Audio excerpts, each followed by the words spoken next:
पूर्वी दिल्ली से लोकसभा सांसद, अभिनेता मनोज तिवारी गोरखपुर राज्यसभा सांसद।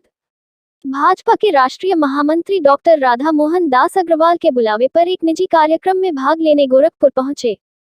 एयरपोर्ट पहुंचने के उपरांत सांसद मनोज तिवारी का कार्यक्रम स्थल तक के बीच कई जगहों पर भाजपा कार्यकर्ताओं एवं उनके प्रशंसकों द्वारा स्वागत कार्यक्रम रखा गया। इसी क्रम में गोरखपुर जेल बाईपास स्थित यूपी ट्रक संचालक एसोसिएशन के प्रधान कार्यालय पर एसोसिएशन के प्रदेश महामंत्री आरपी सिंह की अगुवाई में सैकड़ों की संख्या में ट्रांसपोर्टर एवं भाजपा कार्यकर्ताओं ने स्वागत किया। स्वागत कार्यक्रम में भाजपा पार्षद तथा नगर निगम कार्यकारिणी के सदस्य अजय ओझा उपस्थित रहे। भव्य स्वागत से सांसद अभिनेता मनोज तिवारी काफी गदगद नजर आए। कार्यक्रम में मुख्य रूप से विनोद सिंह, कुलदीप सिंह, अजीत सिंह उर्फ सोनू, विनोद दुबे, अशोक यादव, राजकुमार सिंह, शंभू शरण सिंह, उदय सिंह, ब्रिजेश दुबे, राजू यादव, सुजीत श्रीवास्तव, ट्विंकल भट्ट सहित सैकड़ों लोग उपस्थित रहे। यूपी ट्रक संचालक एसोसिएशन की तरफ से और अपने गणमान्य लोगों की तरफ से उनका स्वागत अपने कार्यालय पे किए। आगे वो लोग होटल के लिए प्रस्थान किए।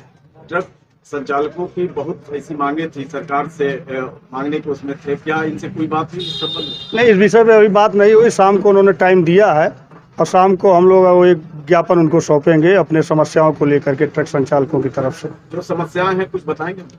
हम लोग की सबसे बड़ी समस्या आज की डेट में फाइनेंस की है, जिसमें हमें फाइनेंसर परेशान करते हैं। जिनकी किस्त टूटी है उनकी गाड़ियों को खड़ा करा देते हैं।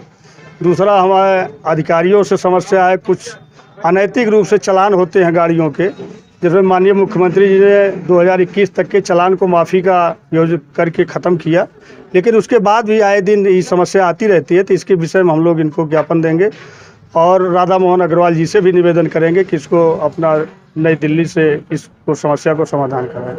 मुख्यमंत्री के आश्वासन के बाद भी सरकार के जो अधिकारी हैं वो आप लोग की सुनते नहीं हैं। अभी यह समस्या आए दिन लगी रहती है, जबकि माननीय मुख्यमंत्री जी के संज्ञान में है। अभी कुछ दिन पहले इसी तरीके की एक समस्या महाराजगंज में आई थी, सारे अधिकारी जेल भेजे गए। ऐसी समस्याएं पूरे प्रदेश में जगह जगह आ रही, लेकिन इसको समस्या को समाधान माननीय मुख्यमंत्री जी स्वयं अपने स्तर से देखते हैं और कराते हैं। तो हम लोगों की समस्या दिन ब दिन कम हो रही है, लेकिन अभी काफ़ी समस्याएं बनी हुई हैं।